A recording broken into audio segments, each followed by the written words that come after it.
So we've always believed at Fashionandyou that content commerce and social media consumption are three spaces which have converged and definitely altered the way consumers consume media today, as well as how they decide upon brands and how they decide upon credibility and trust with brands that they would like to have interactions with or consume.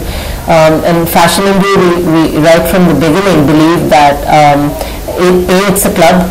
It's a club of like-minded people interested in fashion and lifestyle products, and community is something that is a core concept behind the club, and hence social becomes extremely relevant for us. So right from the beginning, we not only onboarded our members onto our website, but we also gave them a reason to be with us on our social pages.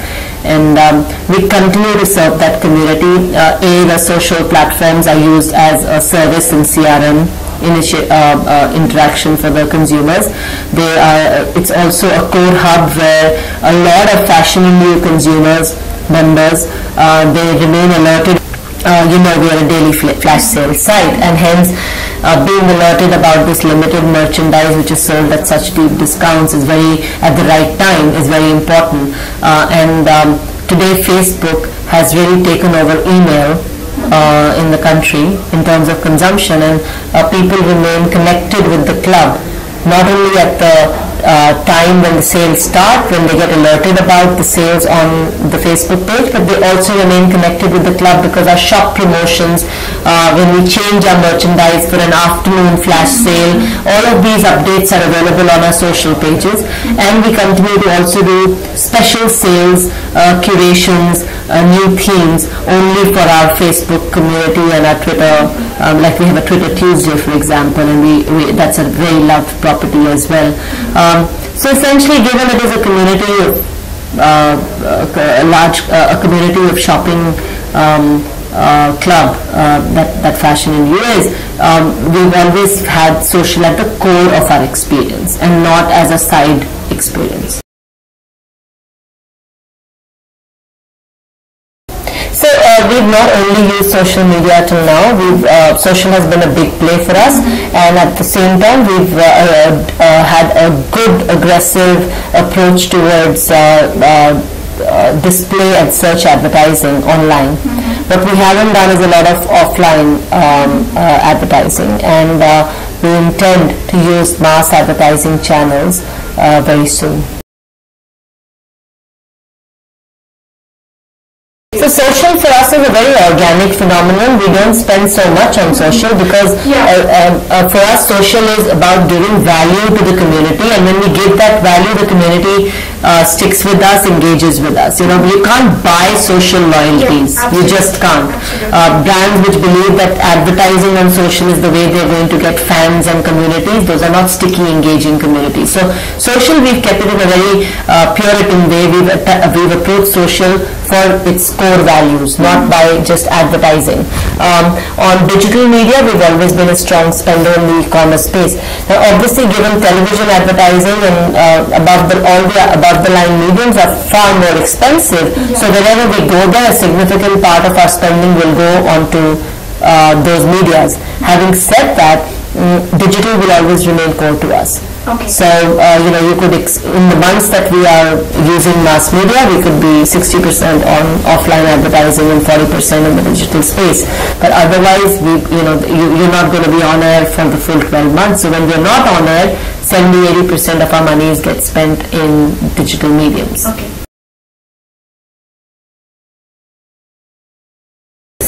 So Fashionandyou is the most loved shopping site in the country for women.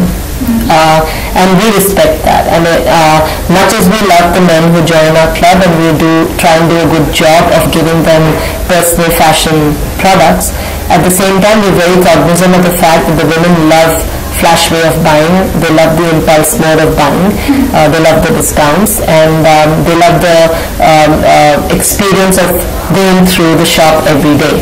And we consciously have built those categories where the woman is a key decision maker. So besides her own personal fashion, and which is apparel, non-apparel, accessories, handbags, footwear, watches, jewelry, fragrances. Besides that, she's also making calls. 30% of men merchandise on our site is bought by women. Okay. So they make the purchases for the men. And then obviously the next category that came was the fact that she is deciding most of the household decor, and she's deciding what her kids are wearing and what her kids are playing with. So we naturally progress that route. Currently, there is no plan to add more categories. We have a lot of market to gain. There's a lot of growth possible in the core categories that we've adopted, and this year will be a year of strengthening our offering for women, men and kids and home decor. And we'll go very strongly focused on these 12 categories that we are. Our business is verticalized in 4 verticals: women, men, home and living and kids. And then we have 12 product categories which feed into these verticals. We will continue to be aiming to be the market leader in each of the spaces that we exist rather than add more categories. Wider variety, deeper merchandise within every event that we bring. We intend to give a much stronger merchandise offering this year. 70% of our buying happens from women. It was a 60-40. 60% was women, 40% was men. Over a period of time, the women shopping has continued to strengthen. In terms of absolute volumes, men shopping has also grown leaps and bounds, and so has women shopping on the site. Because in fact, this year we strengthened. 2011, we had a much stronger offering for men than we had in 2010. So both the verticals have grown very well. Having said that, given the frequency of shopping that the woman has, given the fact that we every day reset the shop for her, so she's naturally inclined to come in every day, and discovery and shopping are 2 things that go hand in hand for a woman, whereas a man is pretty directed towards what he wants, right? So just the nature of our shopping club, we find that the number of orders we get for women are so much more than from men, the frequency, that she ends up contributing more to the sales volume.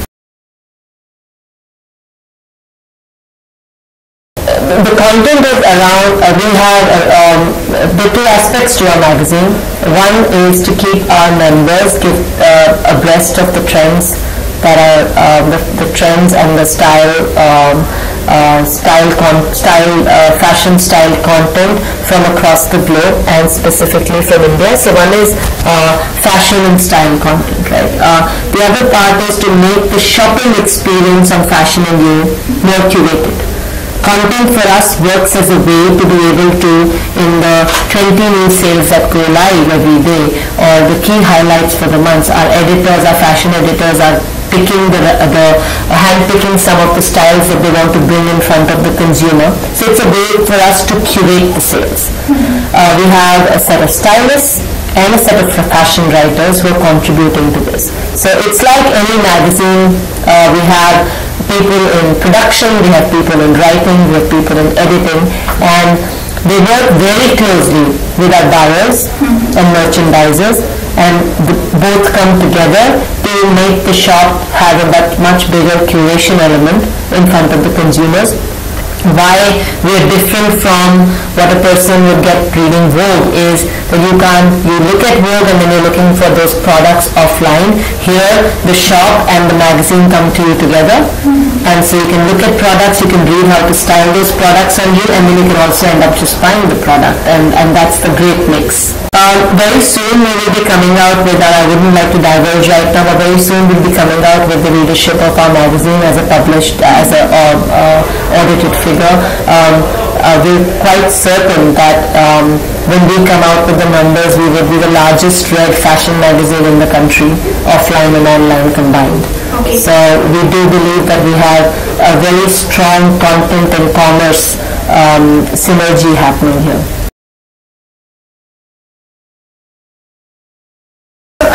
We every day measure the traffic that comes in. We measure what are they visiting and what are they buying. Visits tell us what their interests are, and buying tells us what they actually end up shelling money out of their wallet for. There's a very good conversion on Fashionandyou, probably the healthiest conversion from visitor to checkout. We probably are the healthiest conversion in the e-commerce marketplace today in the country. We have very sticky consumers who value the offering we bring every day, but we constantly measure that and constantly try to improve from visitor to conversion, the funnel. I would say browsing is inherently a strong element of our site. We are entertainment and commerce together in some way, unlike catalog retail sites. And so browsing is an element we would love to further. So we don't only say that the visitor has to come and he has to shop. That's very important for us. But at the same time, we also continue to measure how much engaged the visitor is. The more she window shops, the more likely she's going to get tempted to convert. Close to about 7 to 8% of the people who come every day into our shop end up picking up a product.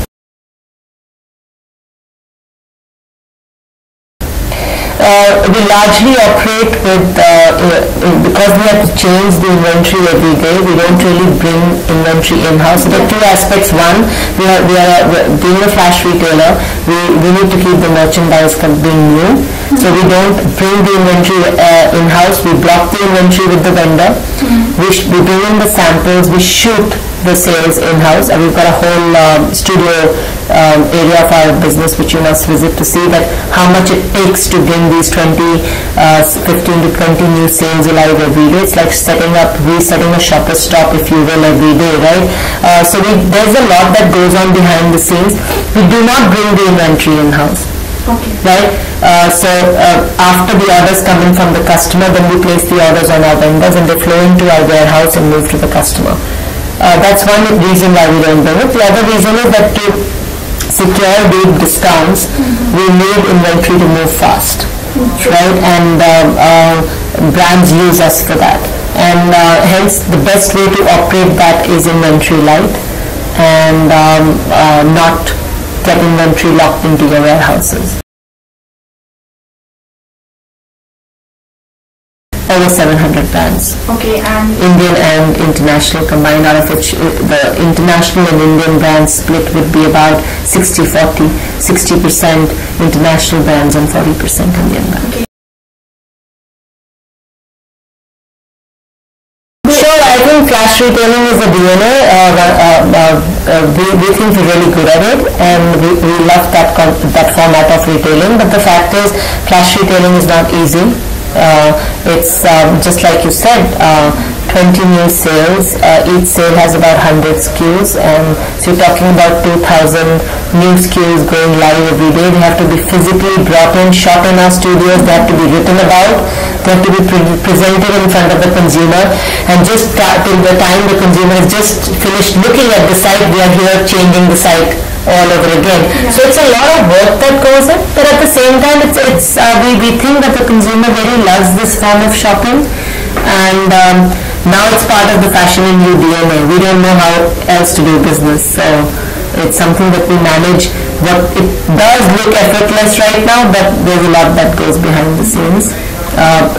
So that's one challenge that we face. At the same time, I think the challenge is also in the fact that because our inventory changes from day to day, our logistics and supply chain is way more complex than a traditional catalog retailer. And so that's the other area. Rest all, fundamentally, any e-commerce business would be like us. It's the fact that we put the whole shop together every day, and the fact that such large variety of SKUs, the supply chain becomes very complex. Yes, we do. We don't deliver in 24 hours, we ship in 24 hours. Okay. So it leaves our warehouses in 24 hours. Okay.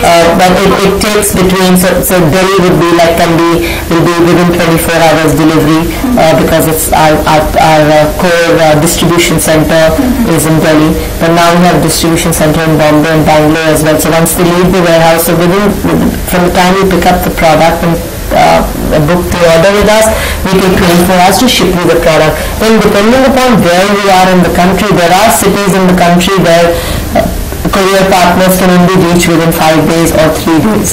mostly it takes 2 to 3 days for the products to reach you. On average, from the time we ship the product, anywhere between 1 to 3 days you receive the product depending upon where you are in India. So, as far as payments are concerned, I think I wouldn't say we're more innovative than the rest of the industry right now. We have everything that the overall industry offers. We have cash on delivery, we have prepaid options in both in credit card format and debit card formats, and we have net banking.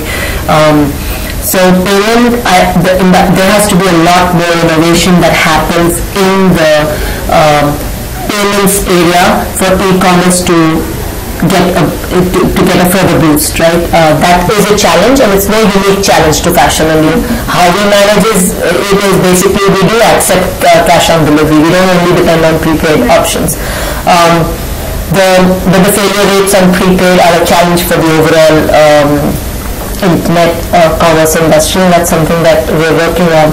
As far as logistics is concerned, we've heavily invested. A large part of the investment that we brought in has gone into supply chain and logistics and setting up our distribution capabilities.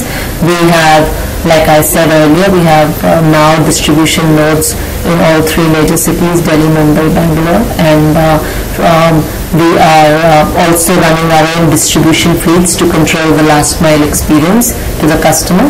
And we continue to innovate in that space, and that's an area we made significant improvement over the last 6 months, I would say. So, for example, in our logistics, we've started getting the cards swiped at your doorstep.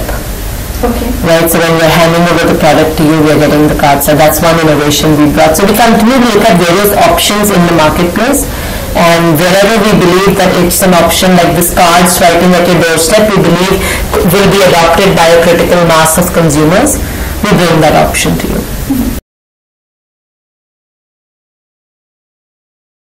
So even when we raised the money, we said that, and we remain steadfast on it. We are deploying that money in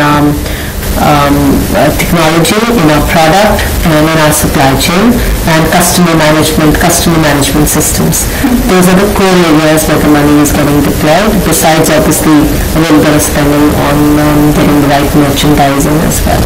But those are the core areas of focus, and that's where we're investing that money. Not soon, but like nothing that we've planned for in the near future. But at the same time, whenever we think that we have a new business to incubate within Fashionandyou, and we believe that needs cash. Business as in So let's say if there's a growth area and we want to go after that, and I'm just hypothesizing here that if there's a growth area and we want to incubate that growth area within Fashionandyou, within the fashion and lifestyle space, and we think that the money that we've raised is not to be diverted towards that, because we have some core things that I told you: technology, product, customer management systems, supply chain systems, and talent. And if we don't want to divert that fund, then there is a possibility that we may go to the market for that specific growth area and say, this is like a new company being set up within Fashionandyou, a new unit being set up, and let's raise more money. But otherwise, we're well funded and we don't intend to go to market soon.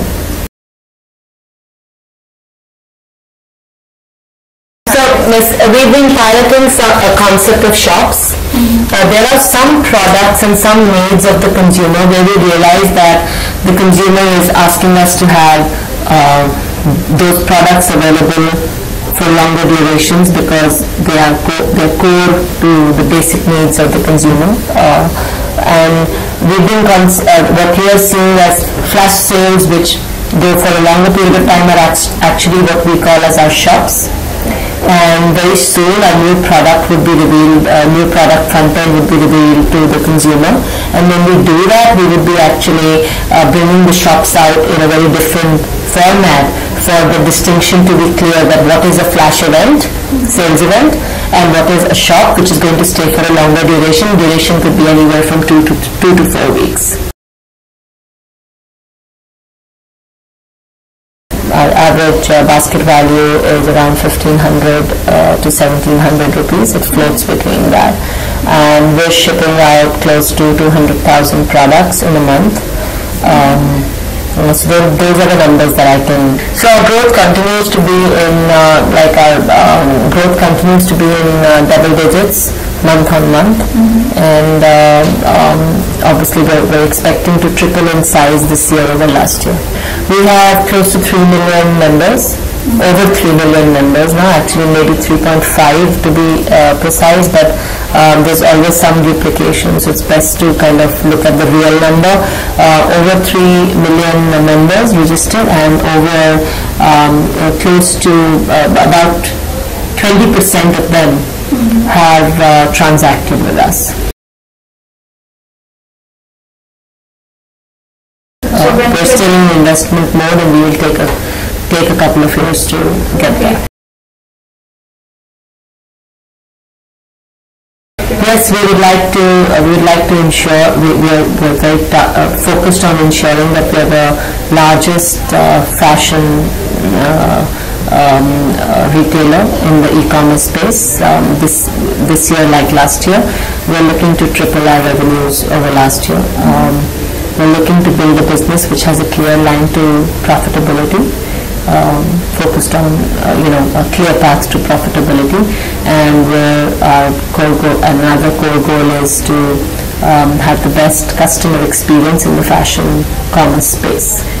So the way we look at our business, we actually say we've got two customers. We've got a customer who buys from us and a customer who is our brand partner. At both ends, we want to have excellent customer relationship. We want to make sure we're the best partner of choice for our brands on one hand, and there's a lot of work that happens on the trade side with to make sure that we're managing our brand relationships well. And then on the other side, on the customer side, we would like to ensure that this is the place they want to have as their preferred destination for shopping fashion. Like any business, we have hard financial metrics. We would like to make sure that even while our volumes grow, our basket size doesn't go down, our margins remain intact, and we have a sharp, clear run to profitability over the next couple of years. 750 plus people. We were 10 people in Jan 2010. Around 30 people get added in our company almost every month. 30-40 people new, 30 people join new every month. Continue to lead the flash retailing space in fashion, and be the most preferred destination for fashion buying by consumers, and most preferred brand partner for our suppliers.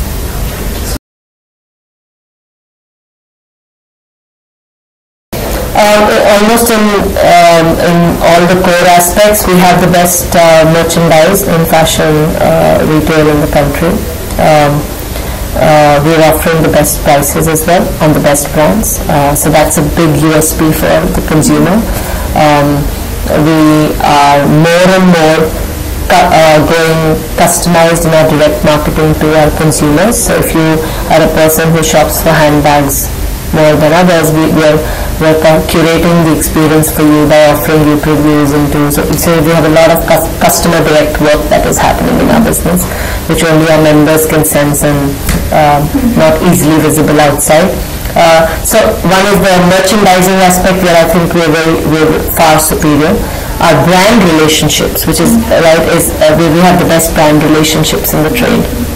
We said we work over 700. It's over 700 brands, and we're focusing to be much better than our competitors on our customer service and customer experience, so that the repeat value of our customer is very high, which it currently is, our repeat from the customer. And we have the best team in the country. We have the best team in the fashion or overall e-commerce space. We have one of the brightest teams in the country, and people are very passionate about Fashionandyou here, and that flows in the work that we do every day.